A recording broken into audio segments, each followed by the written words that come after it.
Hello guys, this is Kartikeya Pandey and you watching नेविरा।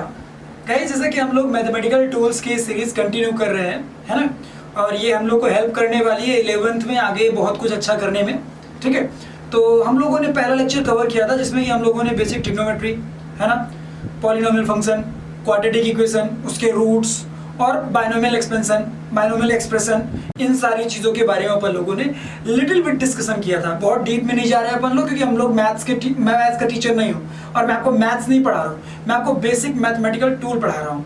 ठीक है ना, जो कि आप लोगों को फिजिक्स और केमिस्ट्री में यूज आने वाले हैं। ओके गाइस, तो आज जो हम लोग टॉपिक लेने वाले हैं that is of basic geometry. ठीक है ना, बेसिक ज्योमेट्री आज हम लोग बातें करेंगे और उसी से रिलेटेड आगे बढ़ेंगे। बट आगे बढ़ने से पहले एक बार बता दूं कि आप लोग चाहें तो आप हमारा ऐप डाउनलोड कर सकते हैं। डिस्क्रिप्शन बॉक्स में लिंक दिया हुआ है, वहां से आप हमारे ये जो वीडियोस हैं ये पहले ही पा जाया करेंगे, जो कि यूट्यूब में मान लो आज अपलोड हो रहे हैं तो 2 दिन पहले ही आपको उसमें मिल जाएंगे।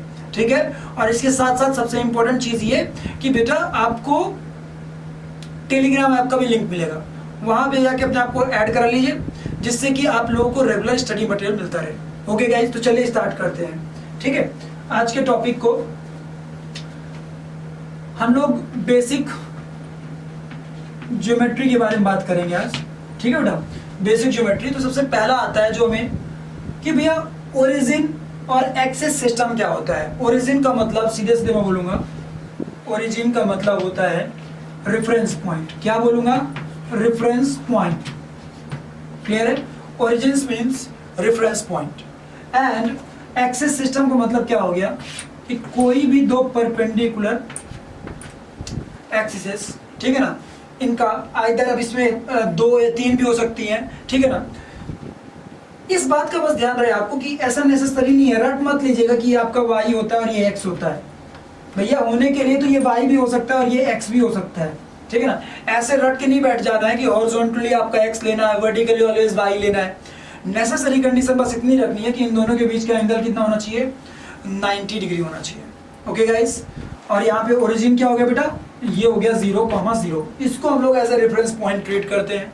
ठीक है, तो यदि मान लो कोई पॉइंट है यहाँ पे 1,2, ठीक है ना, तो अब 1 का मतलब क्या हो गया? x की वैल्यू 1 है और y की वैल्यू 2 है।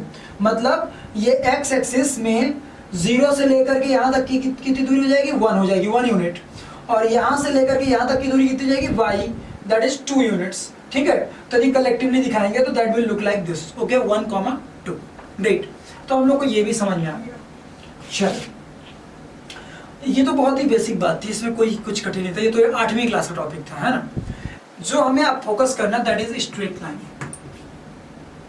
Straight line will be important for us. कैसे? एक एक करके इसको डिस्कस करते हैं, स्ट्रेट लाइन के डिफरेंट वेरिएशंस को। ठीक है,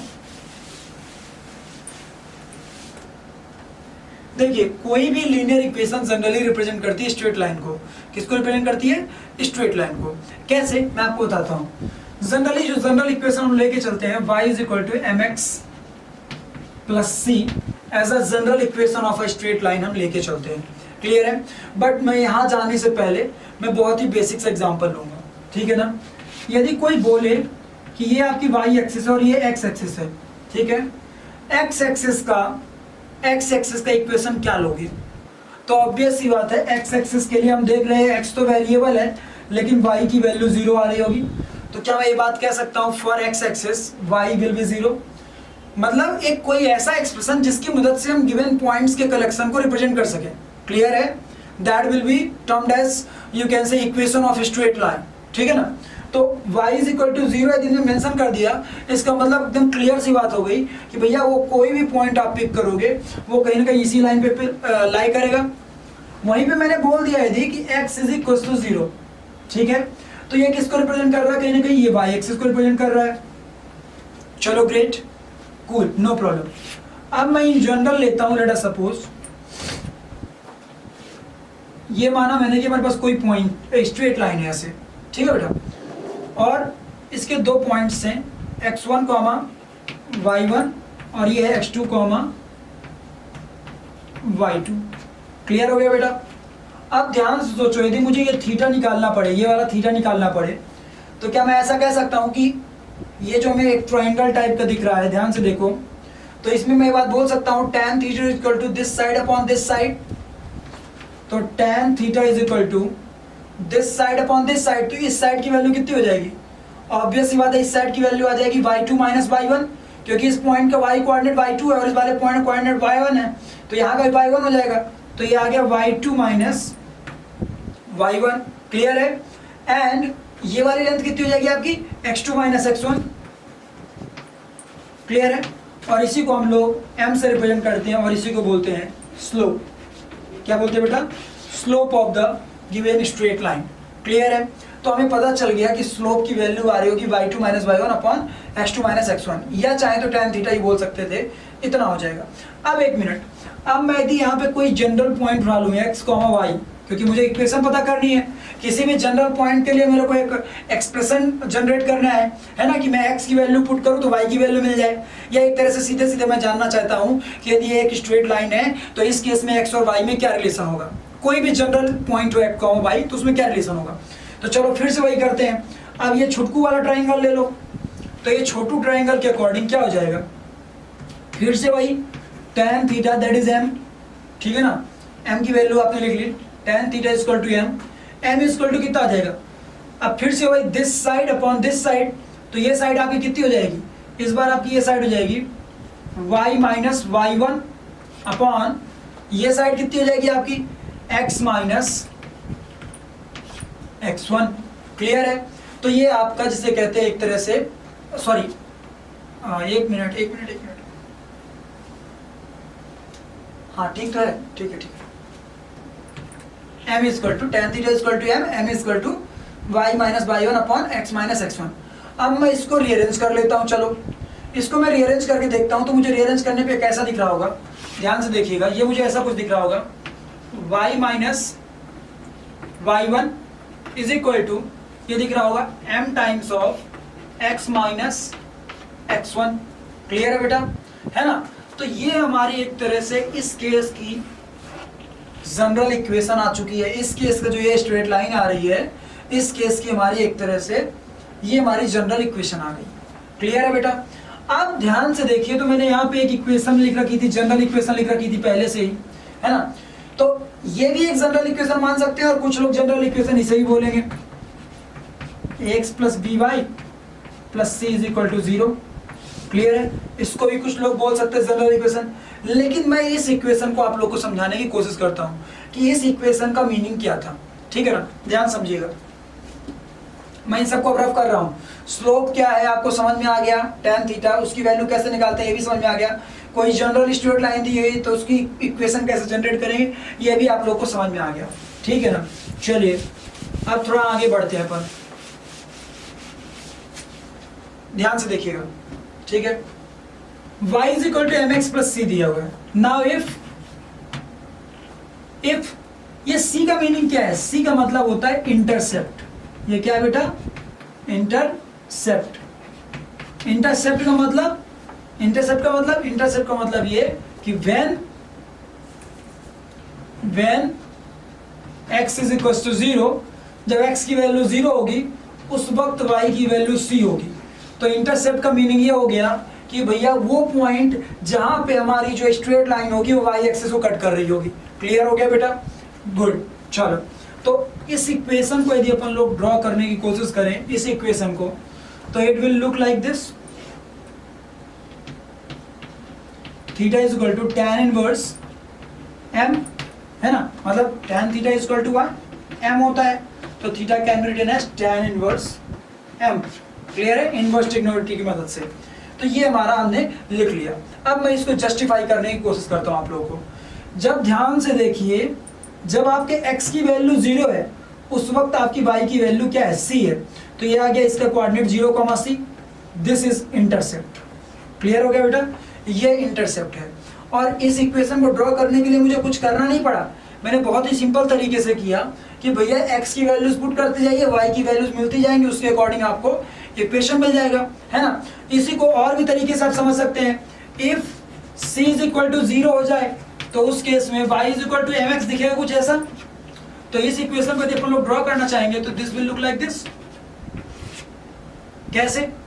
this theta will be equal to tan inverse m, है ना। और ये आपको कितना आ गया? एक तरह से इंटरसेप्ट इस केस में 0 आ रहा है, क्यों? क्योंकि जब आप x की वैल्यू 0 पुट करेंगे तो y की वैल्यू भी 0 आएगी, है ना। मतलब आप ये बात समझ में आ गए, ये बात आपको समझ में आ गई होगी कि इस केस में आपका जो रे है या जो लाइन है वो कहाँ से पास हो रहा होगा, ओरिजिन से पास हो रहा होगा। वहीं पे यदि आपको m की वैल्यू 0 दे दे, m इक्वल टू 0 दे दे इस इक्वेशन में, मतलब हमारी जो रे है उसका स्लोप 0 है। स्लोप 0 मतलब tan थीटा 0 है, tan थीटा 0 मतलब थीटा 0 है। मतलब हमारी जो रे है या जो हमारी लाइन है वो x एक्सिस के पैरेलल हो जाएगी। तो इस केस में इक्वेशन क्या आ जाएगी, y is equal to c।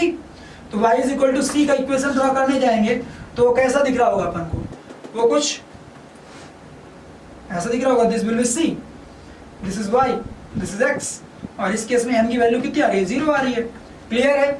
तो अब आप लोगों को कोई भी जनरल इक्वेशन दी हुई हो स्ट्रेट लाइन की, आप समझ जाएंगे, या कोई इक्वेशन दी हुई हो तो उसका कंपैरिजन जनरल इक्वेशन से कर लेंगे और स्लोप की वैल्यू खटाक दे निकाल लेंगे। जैसे अभी इस इक्वेशन से कोई बोले कि स्लोप की वैल्यू क्या होगी, आपसे कोई इसमें पूछे कि स्लोप की वैल्यू क्या होगी, बताइए तो जल्दी से। तो घबराएंगे आप? नहीं घबराएंगे। कैसे? आप इसको बस रीअरेंज कर लेंगे। तो रीअरेंज करेंगे तो कैसे दिखेगा, वी Y is equal to A X minus का प्लस सी। अब अपना जो y b की वैल्यू है, b की वैल्यू को उधर भेज दीजिए, तो ये क्या आ जाएगा, अगले मिनट में ऐसे दिख रहा होगा, ये y is equal to minus A by b into x plus c. आप ध्यान से देखिए तो ये इक्वेशन और ये इक्वेशन दोनों कंपेरेबल लग रही हैं। तो y से कंपेयर हो गया, m और तुम्हारा minus A by B compare हो गया, तो पता चल गया कि इस केस का जो स्लोप आ रहा है वो कितना आएगा, वो आएगा minus A by B. Clear है? तो कोई भी जनरल इक्वेशन आएगी अब अपन लोग आसानी से जज कर पाएंगे। क्लियर है? फिर स्लोप पॉजिटिव का मतलब थीटा की वैल्यू 90 से कम है, स्लोप निगेटिव का मतलब थीटा की वैल्यू 90 से ज्यादा है। क्लियर हो गया गाइस? ये बातों का ध्यान रखिएगा। आप सोच रहे होंगे ये कहाँ यूज में आएगा, तो देखिए बहुत दूर मत जाइए। अभी जो अगला चैप्टर हम लोग पढ़ेंगे जिसमें काइनेमेटिक्स पढ़ेंगे, काइनेमेटिक्स में जो अपन लोग मोशन पढ़ेंगे वहाँ पे ग्राफिकल वेरिएशंस आएंगे, तब वहाँ पे स्लोप के बेसिस में आपका डिसाइड हो रहा होगा एक्सीलरेशन, वेलोसिटी, डिस्प्लेसमेंट। तब वहाँ पे कई बार स्लोप पॉजिटिव आएगा तो एक्सीलरेशन पॉजिटिव बोलेंगे, कई बार स्लोप निगेटिव आएगा तो एक्सीलरेशन निगेटिव बोलना पड़ेगा। मतलब सारी चीज़ें आपको स्लोप के बेसिस में डिसाइड करनी पड़ेगी। तो इसीलिए अभी से एकदम कमर कस लीजिए कि कोई स्ट्रेट लाइन है तो उसका स्लोप कैसा निकालेंगे, और उसके जो स्लोप को देख कर कैसे आइडिया लगाएंगे कि इधर इट इज निगेटिव और it is positive. Okay guys, तो ये हम लोग का स्ट्रेट लाइन और जिसे सीधे बोलूँ तो स्लोप से रिलेटेड या इंटरसेप्ट से रिलेटेड सारी बातें हो गई, है ना। चलो अब अपन लोग थोड़ा आगे बढ़ते हैं।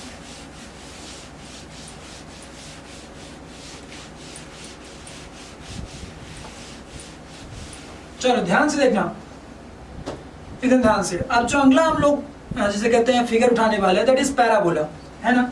पैराबोला तो पैराबोला की जो बेसिक इक्वेशन लेके चलते हैं वो लेके चलते हैं y इज इक्वल टू के एक्स स्क्वायर। क्लियर है? y इज इक्वल टू के एक्स स्क्वायर, है ना। अब यदि हम चाहें कि इसका हम लोग ग्राफ ड्रॉ करें, सॉरी इसका फिगर ड्रॉ करें, तो it will look like this is y, this is x, so it will look like this. Either आप x की वैल्यू पॉजिटिव में पुट करेंगे तो भी y वही मिलेगा, आइदर आप x की वैल्यू निगेटिव में पुट करेंगे तो भी y वही मिलेगा, क्योंकि x स्क्वायर है तो कोई फर्क नहीं पड़ेगा। आप ध्यान से समझिएगा, इस केस में जो ये पॉइंट है this is known as vertex. Clear है बेटा, है ना। जनरली ये भी इक्वेशन होती है और कई जगह आपको ऐसा इक्वेशन भी लिखे मिलेगा कि y इज इक्वल टू, या ऐसे मिल जाता है y square is equal to 4ax। Clear है? तो भी आप लोगों को नहीं घबराना है, समझ जाना है कि ये भी एक पैराबोला का ही इक्वेशन है। कई जगह आप लोगों को ऐसा इक्वेशन मिलेगा y इज इक्वल टू मान लो दिया है ax square plus bx plus c। अब ध्यान से याद करिए लास्ट लेक्चर मैंने क्या बोला था, यदि याद हो तो, कि भैया क्वाड्रेटिक इक्वेशन है ना, या क्वाड्रेटिक पॉलिनोमियल, तो y इज इक्वल टू क्या आया था, y is equal to ax square plus bx plus c। तो अब मुझे समझ में आ गई किसी भी क्वाड्रेटिक इक्वेशन का जब वेरिएशन ड्रॉ करने जाएंगे तो हमें क्या मिलेगा, एक पैराबोला मिलेगा। अब उस पैराबोला का वर्टेक्स कहाँ लाई करेगा, क्या कैसे लाई करेगा, वी डोंट नो, है ना। तो चलो वही मैं आप लोगों को समझाने की कोशिश करता हूँ। इट्स नॉट नेसेसरी कि भैया पैराबोला का वर्टेक्स ऑलवेज ओरिजिन में लाई करेगा।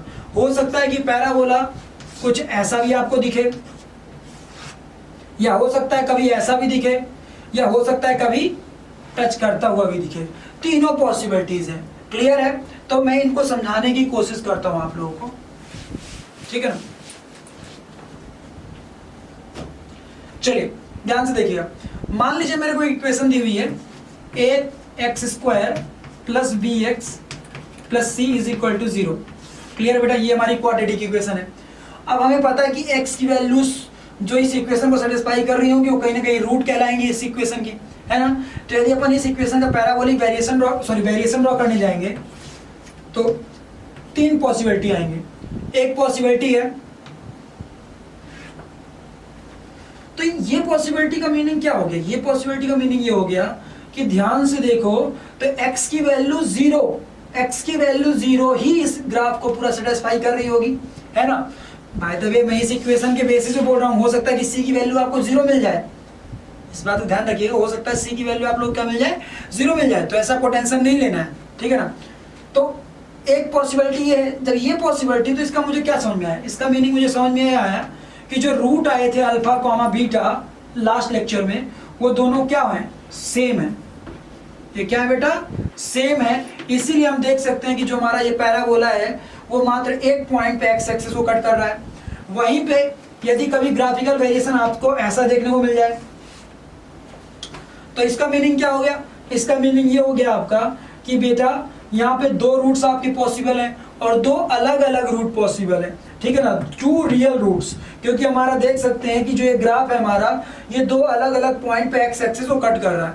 सो here two roots are possible and both are unequal and real. Okay, मतलब इक्वल नहीं है और रियल भी है। Okay great. यहीं पे फिर अगला अपन वेरिएशन ड्रॉ करने गए। मान लो कभी हमें ऐसा वेरिएशन मिल गया एग्जाम में देखने को, तो हम देख सकते हैं कि इसका मीनिंग क्या हो गया। ये देख पा रहे हैं हम कि यहाँ पे कोई भी ऐसा पॉइंट नहीं है जो कि एक्स एक्सिस को टच कर रहा हो, और जब कोई भी ऐसा पॉइंट नहीं है जो कि एक्स एक्सिस को टच कर रहा हो, इसका मीनिंग क्या हो गया? इसका मीनिंग बहुत ही क्लियर हो गया कि इस केस में कोई भी एक्स की ऐसी वैल्यू नहीं है, रियल वैल्यू नहीं है जो कि इस इक्वेशन को सेटिस्फाई करे, है ना। तो इसका मतलब क्या हो गया? इस केस के जो रूट्स हो गए वो कैसे हो गए? इमेजिनरी रूट्स हो गए। रियल रूट इस केस में पॉसिबल नहीं है। ओके गाइस, तो ये था। अब इसी को मैं डिस्क्रिमिनेंट से बताया था लास्ट क्लास में, याद करिए कि जब डी की वैल्यू 0 के बराबर होगी तो एक सिंगल रूट आएगा, क्योंकि उस केस में अल्फा बीटा बराबर हो जाएंगे। जब डी की वैल्यू ग्रेटर देन 0 आ रही होगी उस केस में दो अलग अलग रूट पॉसिबल है, और जब डी की वैल्यू लेस देन 0 आ रही होगी तो अंडर रूट निगेटिव हो गया, जो कि नॉट डिफाइन हो गया, मतलब इमेजिनरी रूट्स हो गए। क्लियर है? तो ये आप लोगों को समझ में आया।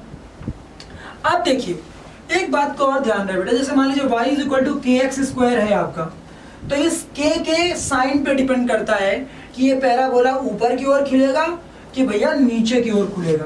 क्लियर है? यदि k की वैल्यू पॉजिटिव होगी तो y की वैल्यू पॉजिटिव आएंगी, जिसकी वजह से आपका पैराबोला ऊपर की ओर खुलेगा, मतलब इसकी कॉन्केविटी कहाँ की ओर होगी? अपवर्ड होगी। वहीं पे यदि k की वैल्यू निगेटिव हो जाए तो कॉन्केविटी इधर इसकी किधर की ओर होगी? Towards downward. क्यों? क्योंकि आप x की वैल्यू कुछ भी पुट करेंगे वो तो पॉजिटिव आ जाएगा x², लेकिन k निगेटिव होने की वजह से y की रिजल्टेंट वैल्यू क्या आएगी? निगेटिव आएगी। तो ओवरऑल आपको फिगर कुछ ऐसा दिख रहा होगा। ओके, वहीं पे कभी मान लो ऐसा दिया रहे x equal to ky², x equal to ky², तो भैया इस केस का ग्राफ कैसा आ जाएगा? वेरिएशन कैसे ड्रॉ होगा? ऐसा या ऐसा। अब वो डिपेंड करेगा k के साइन के ऊपर। If it's positive it will look like this, if it's negative it will look like this। अब आप लोगों को पैराबोला के बारे में, वर्टेक्स क्या होता है, ये सारी बातें आपको पता चल गई। रूट्स के बारे में मैंने आपको क्वाड्रेटिक इक्वेशन को भी थोड़ा यहाँ जोड़ के दिखा दिया, है ना। अब कई लोगों के मन में एक बार क्वेश्चन आता है कि हम ये वैल्यू मान लो फाइंड पता करना चाहते हैं कभी भी कि जो मिनिमम वाला पॉइंट है, ये जो y की मिनिमम वैल्यू दिख रही है हमें यहाँ पे, ये हम कैसे निकालें? If I want to find out कि y की वैल्यू मिनिमम है यहाँ पे, है ना, तो उस वक्त x की वैल्यू क्या आ रही होगी? मतलब यहाँ पे ये x की वैल्यू क्या आ रही होगी? ठीक है ना, ये निकालना चाहे तो कैसे निकालेंगे? तो देखिए मैं आपको बहुत ही सिंपल मेथड बताऊंगा। जब मैं आप लोगों को डिफरेंशिएशन पढ़ाऊंगा वहां पे मैं आप लोगों को बताऊंगा मैक्सिमा मिनिमा का कॉन्सेप्ट। क्लियर है? और जब मिनिमा आएगा तो डिफरेंशिएशन 0 हो जाएगा, तो डिफरेंशिएट करा के 0 इक्वेट करा के और आंसर निकालेंगे -b/2a। ओके, तो वो आगे करेंगे अपन लोग। अभी बस यहाँ पे इतना ही। अब क्वेश्चन आता है कि सर आपने जो जैसे स्ट्रेट लाइन का आपने बताया एप्लीकेशन, ट्रिग्नोमेट्री का एप्लीकेशन बताया, बायनोमियल एक्सपेंशन का एप्लीकेशन बताया आपने। अब भैया पैराबोला का भी एक्सप्लेन जिसे कहते हैं बता दो अपना एप्लीकेशन। तो पैराबोला का एप्लीकेशन बहुत दूर मत जाइए, जब आप लोग प्रोजेक्टाइल मोशन पढ़ेंगे, है ना, प्रोजेक्टाइल मोशन पढ़ेंगे अपन लोग 11th में, लाइक दिस, जू लाइक दिस, ऐसे, ठीक है ना। तो प्रोजेक्टाइल मोशन में अपन लोग को पता चलेगा कि जो पाथ ऑफ द पार्टिकल उसी को हम लोग प्रोजेक्टाइल बोलते हैं, और प्रोजेक्टाइल का नेचर कैसा है, पैराबोलिक इन नेचर है। फिर आगे चल के हम लोग जब फ्लूइड मैकेनिक्स पढ़ेंगे तो पानी को जब घुमाएंगे, है ना, एक कंटेनर में भर के, तो देखेंगे कि लिक्विड का मिनिस्कस कैसा बन चुका होगा, पैराबोलिक बन चुका होगा। तो वहां पे पैराबोलिक कैसे पता करोगे, जब बेसिक सी इक्वेशन पता होगी, पैराबोलिक इक्वेशन पता होगी, पैराबोला का वेरिएशन पता होगा, तभी तो आप पता कर पाओगे। इसीलिए मैंने कहा कि भैया पैराबोला सीखना जरूरी है। अब यदि पैराबोला आप 11th के बेसिस पे वेट करोगे तो कोऑर्डिनेट ज्योमेट्री जब आप लोग को पढ़ाई जाएगी वो लास्ट में पढ़ाई जाएगी। समझ रहे हो कि नहीं समझ रहे हो? हमें यहाँ पे बेसिक चीजों को समझना था, इसीलिए मैंने आपको बता दिया, ठीक है ना। और बायो वाले बच्चों को तो भैया जिसे कहते हैं ये तो पढ़ाया ही नहीं जाना, तो भैया आप लोग तो अलर्ट ही रहिए सीधे सीधे। चलो ग्रेट, ये तो मुझे अभी समझ में आ गया, पैराबोला क्लियर हो गया। अब अगला आता है इलिप्स। क्या आता है बेटा आपका? इलिप्स। अब इलिप्स की बात कहां से आ गई? तो जैसे कि आप लोग जब ग्रेविटेशन चैप्टर पढ़ोगे तो वहां बताया जाएगा कि प्लैनेट्स का जो पाथ होता है वो इलिप्टिकल होता है, मतलब वो सन के अबाउट जो रिवॉल्व करते हैं, ठीक है ना, उनका जो रिवॉल्यूशन होता है, जो पाथ फॉलो करते हैं, वो इलिप्टिकल इन नेचर होगा, है ना। तो जब वो इलिप्टिकल इन नेचर होगा तो उसकी इक्वेशन पता होनी चाहिए, तभी तो कुछ जज कर पाएंगे, है ना। तो देखो इलिप्स को अपन लोग इन जनरल कुछ ऐसा दिखाते हैं, ठीक है ना, ये थोड़ा सिमेट्रिकल होता है और, लेकिन मैं इसको ऐसे दिखा रहा हूँ, ठीक है। इसका जो जनरल इक्वेशन आता है, if this gapping is 2a and this gapping is 2b, clear है। तो जो इसका इक्वेशन है, मान लो कोई भी जनरल पॉइंट x, y है, तो x और y में जो रिलेशन आएगा वो आएगा x² upon a² plus y² upon b² is equal to 1। ये बेसिक सी इक्वेशन हो जाएगी आपकी इलिप्स की, क्लियर है। इलिप्स के जनरली दो फोकी होंगे, जैसे पैराबोला में मैंने फोकस बताना आप लोगों को जरूरी नहीं समझा, क्योंकि उसका एप्लीकेशन हम लोग फिजिक्स में नहीं देखे कहीं भी।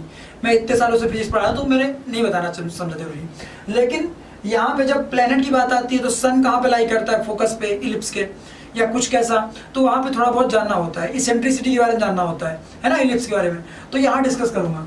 तो ये क्या हो जाएगा बेटा आपका, दो इसके फोकस होते हैं, एक होता है a,0 और एक होता है -a,0। जो सबसे लंबी वाली जिसे कहते हैं डायमेंशन होगी, उसी के अलोंग आपका फोकस लाई करेंगे। ओके गाइस, तो ये हम लोगों को समझ में आ गया इलिप्स का बेसिक इक्वेशन। ये एक तरह का, जिसे मैं बोलूंगा ना कि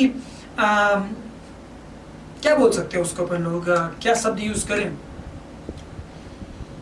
एक तरह का लोकस ऑफ द पॉइंट, है ना, कलेक्शन ऑफ द पॉइंट्स, एक तरह से। बस बहुत कुछ कठिन नहीं है। जब मैथ्स में जाओगे तब वहां तुम इलिप्स के बारे में ढेर सारी जिसे कहते बातें करना, हमारे जो यूज में था बस इतना है, वो मैंने आप लोग को बता दिया। अब आपका अगला आता है हाइपरबोला, ठीक है ना। जैसे पैराबोला मतलब पैराबोला, उसी तरह आपका हाइपरबोला, ठीक है ना। तो हाइपरबोला कैसा होगा,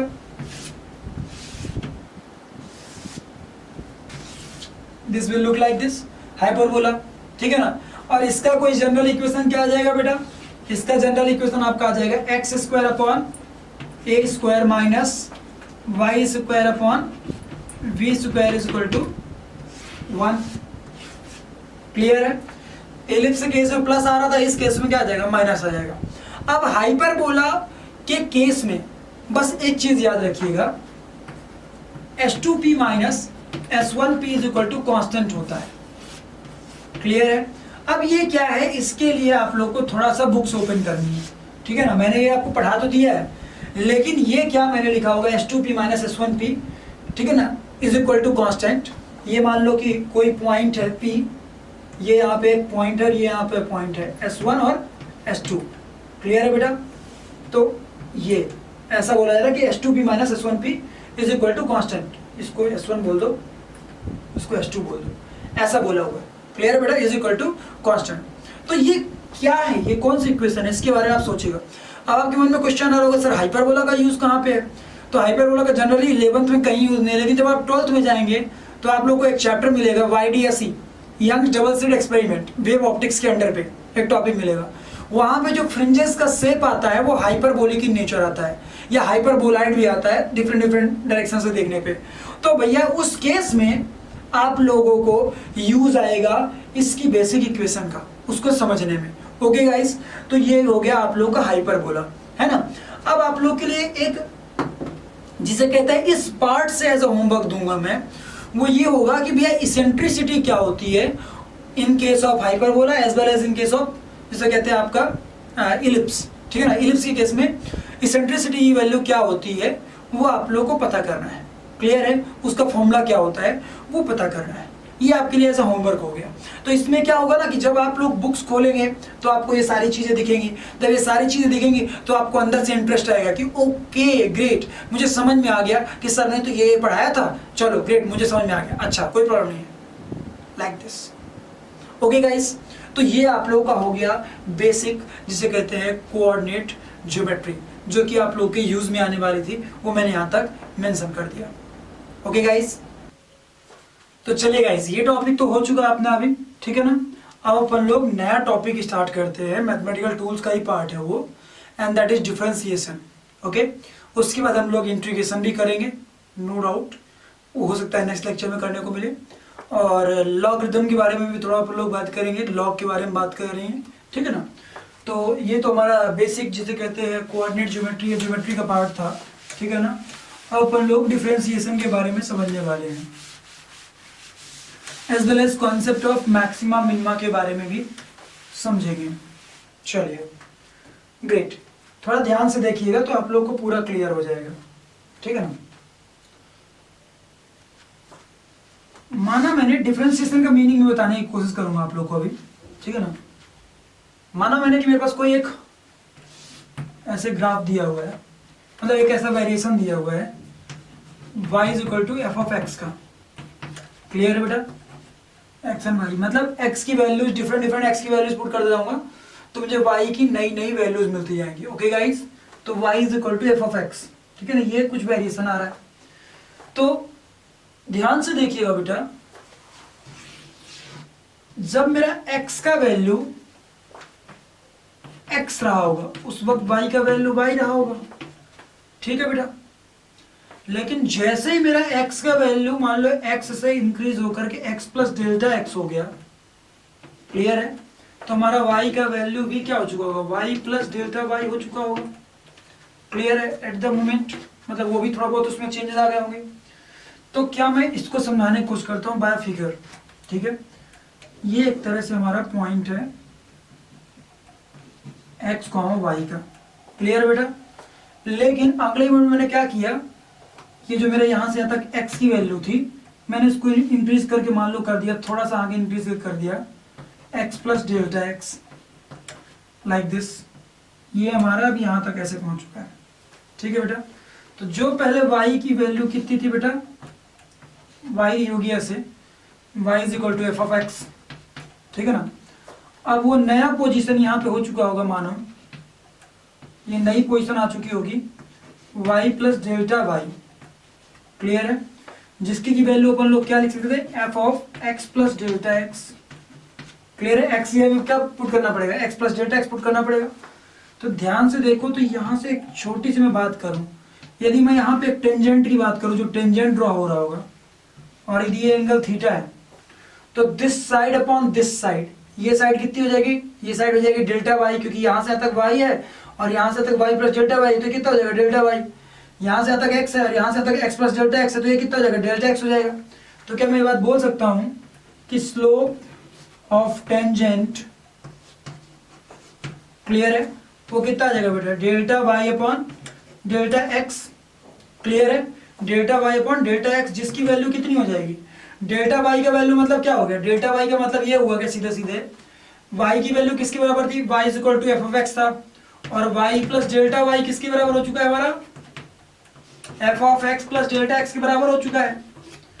तो इस वाले से इसको सब्ट्रैक्ट कर देंगे तो वाई वाई कट जाएगा, डेल्टा वाई इक्वल टू क्या बचेगा, F of x plus delta x minus F x, F of x plus delta x minus F x upon delta x.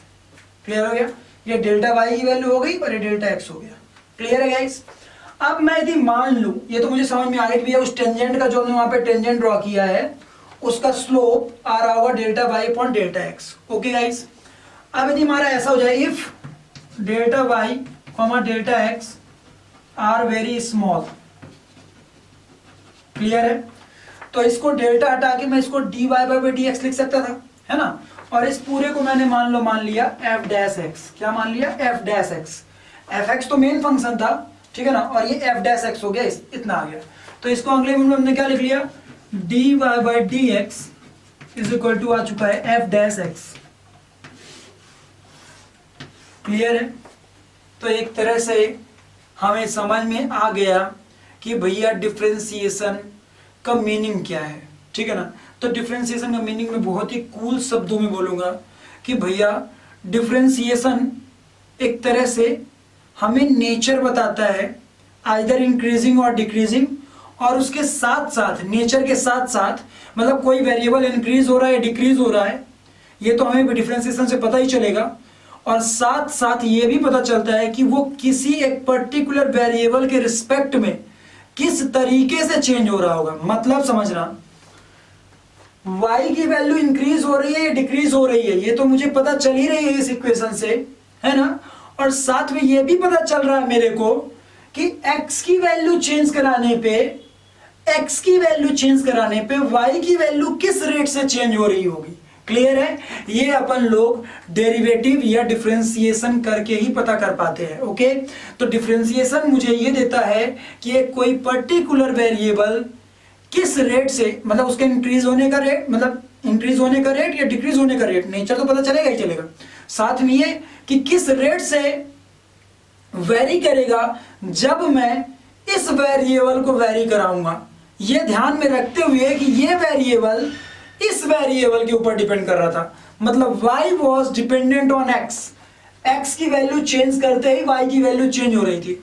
तो we can see that कि y is dependent on x, so when we will change the x, what will be the changes in y, ये अपन लोग किसकी मदद से निकाल पाते हैं?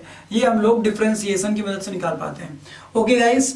तो हम एक तरह से इसको ऐसा बोलेंगे कि y का डिफरेंशिएशन x के रिस्पेक्ट में ऐसा दिखाया जाएगा, dy by dx of y। Clear है? dy by dx of y, मतलब y का डिफरेंशिएशन x के रिस्पेक्ट में ये हो जाएगा।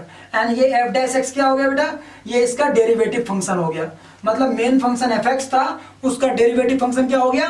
f dash x। क्लियर है? तो ये भी मुझे पता चला। और दूसरी भाषा में मैं बोलूं तो मुझे पता है कि ये कहीं ना कहीं वहां पे tan थीटा की वैल्यू थी, है ना? और ये tan थीटा का मतलब क्या होता है? स्लोप होता है m, और ये स्लोप किसका था? ये उस पॉइंट के टेंजेंट का था। मतलब मैं ये बात बोल सकता हूं कि किसी भी कर्व में यदि मैं डिफरेंशिएशन किसी पर्टिकुलर पॉइंट पे निकाल लूं तो वो डिफरेंशिएशन किसके इक्विवेलेंट होगा? वो उस पॉइंट पे ड्रॉन टेंजेंट के स्लोप के बराबर होगा। Okay guys? और स्लोप की वैल्यू तो अपन लोगों ने पहले ही निकाली है, tan theta equal to m, है ना? और यहां से हम देख सकते हैं कि ये कहीं ना कहीं जो डेरिवेटिव आ रहा है स्लोप के बराबर ही आ रहा है। मतलब इस फंक्शन में, इस पर्टिकुलर वेरिएशन में किसी एक पर्टिकुलर पॉइंट पे यदि हम डेरिवेटिव निकाल रहे हैं, इसका मतलब क्या निकाल रहे हैं? हम उस पॉइंट पे ड्रॉन टेंजेंट का एक तरह से हम लोग स्लोप निकालने की कोशिश कर रहे हैं। Okay guys? अभी मैं ये तो आप लोगों को समझा दिया, मैंने डेरिवेटिव का मीनिंग समझाया कि भैया y का वेरिएशन x के रिस्पेक्ट में ये किसके दम पे हम निकाल पाएंगे? डिफरेंशिएशन के दम पे निकाल पाएंगे। ग्रेट, चलो आगे बढ़ते हैं।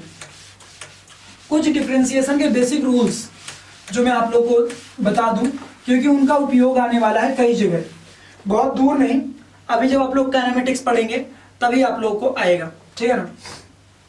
जैसे x दी पावर n का डिफरेंशिएशन यदि x के रिस्पेक्ट में पूछा जाए तो ये हो जाएगा n into X the power n minus 1।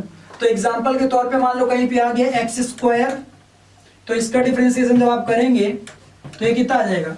x the power n की वैल्यू 2 हो चुकी है, तो 2 into X the power 2 minus 1 मतलब 2x।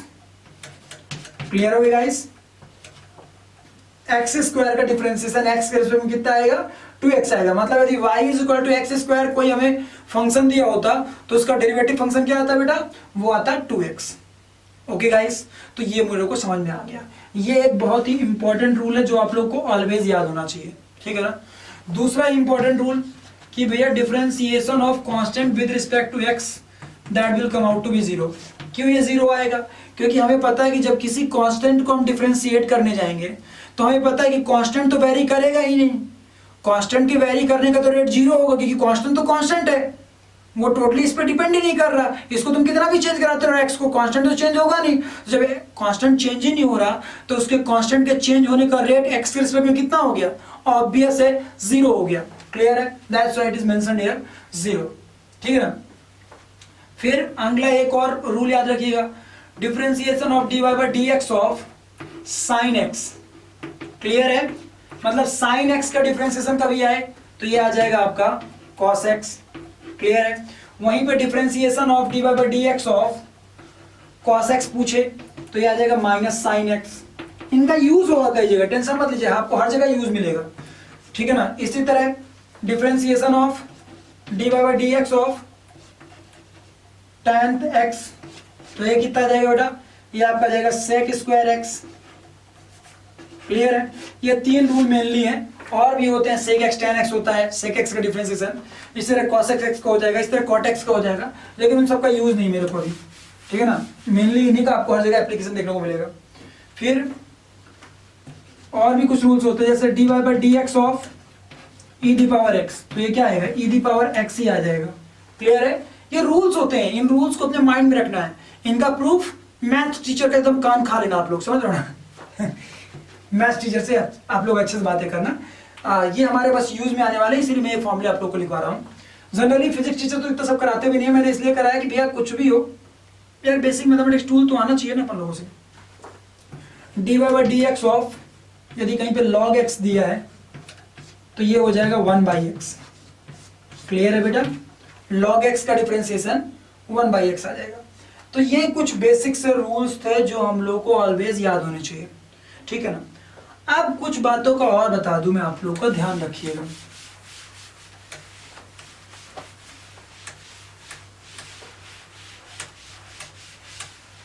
जैसे कि कहीं पे मान लीजिए कोई फंक्शन दिया हुआ है u प्लस भी, क्लियर है बेटा, और बोले कि इसका डिफरेंशिएशन क्या होगा, dy बाय dx, इसका डिफरेंशिएशन क्या होगा, है ना। तो याद रखिएगा इसका डिफरेंशिएशन आपको कुछ टेंशन लेने की जरूरत नहीं है, डायरेक्ट इसको आप ओपन कर दीजिएगा तो ये हो जाएगा dy by dx plus dv by dx, बिना कुछ सोचे हुए ओपन कर दीजिएगा। प्लस माइनस होगा तो यहाँ माइनस भी ले लीजिएगा, कोई प्रॉब्लम के बिना। तो ये एक इंपॉर्टेंट रूल हो गया। मतलब यदि कहीं भी ऐसा दिया हो sin x plus cos x, इसका डिफरेंशिएशन करने को बोले तो एक बार sin x का डिफरेंशिएशन कर लीजिए और एक बार cos x का डिफरेंशिएशन कर लीजिए, दोनों को ऐड कर दीजिए। वहीं पे कभी दिया हो dy by dx of u into v, clear है, मतलब दो अलग अलग हमारे जिसे कहते हैं वेरिएबल्स हैं u एंड v, या दो अलग अलग फंक्शन या जो भी बोलो इन्हें मल्टीप्लाइड है, ठीक है ना बेटा। इनको आप लोग को वेरिएबल्स को बोल रहा है कि इनको डिफरेंशिएट कराओ। तो इस केस में क्या होगा, एक बार u को कांस्टेंट मान लीजिएगा और v का डिफरेंशिएशन करा लीजिएगा, और एक बार v को कांस्टेंट मान लीजिएगा तो u का डिफरेंशिएशन करा लीजिएगा। क्लियर हो गया, लाइक दिस। एक बार u को कांस्टेंट माना तो v का डिफरेंशिएशन करा लिया, और एक बार v को कांस्टेंट माना तो u का डिफरेंशिएशन करा लिया, इन दिस मैनर, ठीक है ना। चलो एक आपके लिए मैं एज अ होमवर्क छोड़ता हूं, आप लोग भी थोड़ा सा कॉपीज खोलिए। dy by dx of uiv, clear है, इसका फॉर्मूला क्या आएगा, ठीक है। यदि uiv के फॉर्म में कोई इक्वेशन दिए like sin x upon cos x, तो उस केस में अपन लोग इसको कैसे सॉल्व करके सिंप्लीफाई करेंगे, ठीक है बेटा। ये आप लोग का एज अ होमवर्क हो गया। अब ये तो मैंने आप लोग को समझा दिया, चलिए इसमें कोई इतना बड़ा वो नहीं था।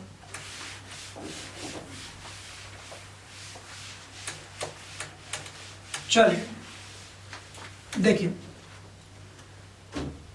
मान लीजिए कई बार ऐसा होता है बेटा कि आपको बोल दे कि d sin theta by dx, इसकी वैल्यू क्या होगी, ठीक है ना। तो अब यहां जल्दीबाजी में आप लोग cos थीटा मत लिख दीजिएगा, ये गलत हो जाएगा। क्यों cos थीटा गलत हो जाएगा? क्योंकि याद रखिएगा यहाँ पे sin x जब होता था तभी आप x के रिस्पेक्ट में उसको डिफरेंशिएट करा पाते थे।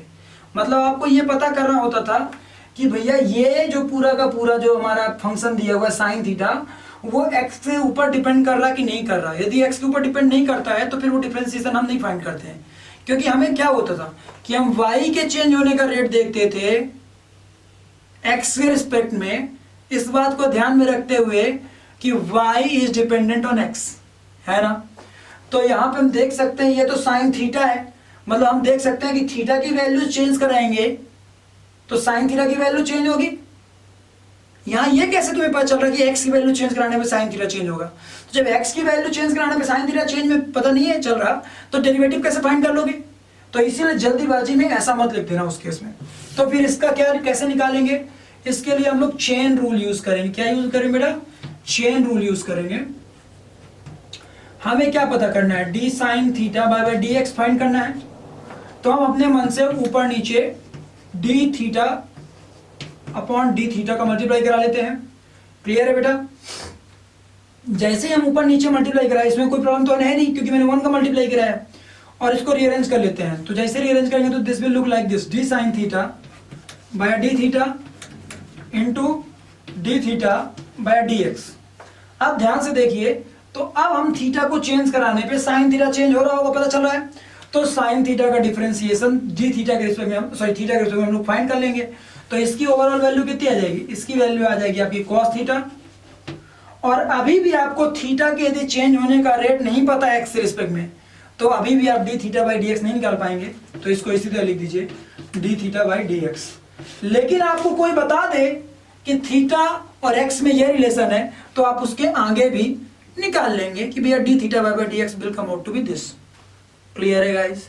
इस तरीके से आप लोगों को बढ़ना है ना। मान लो कभी ऐसा हो जाए, आपको दे दे कोई function sine 2x square, clear है? ये आपको फंक्शन दे दिया और बोले कि इसका डिफरेंशिएशन फाइंड करो बुआ x के रिस्पेक्ट में, है ना। तो अब क्या करना है? घबराना नहीं है, एकदम नहीं घबराना है। पहले एक काम करिए, D by 2x square, clear है? 2x स्क्वायर ऊपर नीचे मल्टीप्लाई करा दीजिए, ठीक है ना। जैसे ही ऊपर नीचे आप मल्टीप्लाई कराएंगे, ये आपने मल्टीप्लाई करा दिया ऊपर नीचे।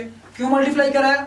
क्योंकि भैया मुझे इसको 2x स्क्वायर के रिस्पेक्ट में डिफरेंशिएट करना पड़ेगा इस पूरे के पूरे फंक्शन को, है ना। और इसको रीअरेंज करते हैं, कुछ ऐसा दिखने लगेगा, D Y by sine 2x square upon D into 2x square into D 2x square upon D X. Clear है? अब इसका डिफरेंशिएशन इजीली पॉसिबल हो जाएगा, है ना। तो इसका डिफरेंशिएशन कितना आ जाएगा? वो आ जाएगा cos, ठीक है ना, cos 2x स्क्वायर। क्लियर है? सीधे सीधे आ जाएगा। और अब बचेगा क्या? Into differentiation of D 2x square by D x. तो 2 एक कांस्टेंट है, उसको बाहर निकाल लीजिए। कांस्टेंट को अलग में याद रखिएगा कि डिफरेंशिएशन से हम बाहर निकाल सकते हैं। तो 2 को एज अ कांस्टेंट बाहर निकाल लीजिए। तो जैसे निकालेंगे तो 2 into D x square by D x दिखेगा। अभी मैंने कुछ देर पहले बताया था कि D x square by D x का डिफरेंस मतलब कितने वैल्यू आएगा? 2x आएगा। तो इसको पुट करते हैं, क्या आ जाएगा? cos 2x square into 4x, 2a वाला और एक 2 इससे जो आएगा। क्लियर है? तो इस पूरे का डिफरेंशिएशन कितना आ गया? इतना आ गया। चेन रूल में बस इतना करना है कि भैया जो यहां पे याद रखिएगा, जो यहां पे हो उसी के रिस्पेक्ट में नीचे डिफरेंशिएट कराइए। जैसे यहां पे 2x स्क्वायर था ना, तो मेरे को साइन थीटा का फॉर्मूला पता है या साइन x का फॉर्मूला पता है। साइन 2x स्क्वायर का फॉर्मूला पता नहीं है। कब तक? जब तक कि नीचे भी 2x स्क्वायर ना हो। 2x स्क्वायर के रिस्पेक्ट में ही हमें चेंजेस निकालने, इस पर ध्यान रहे। तो इसीलिए मैंने कुछ इसको ऐसा कर लिया, ठीक है ना। फिर उसके बाद इसका डिफरेंशिएशन पता तो आसानी से आ गया डिफरेंशिएशन। तो इस तरीके से डिफरेंशिएशन में चेन रूल का भी उपयोग करना है। क्लियर हो गया गाइस? तो हम लोगों ने कई चीजें सीखी। पहले तो अपन लोगों ने सीखा कि डिफरेंशिएशन का मीनिंग क्या होता है, ठीक है ना।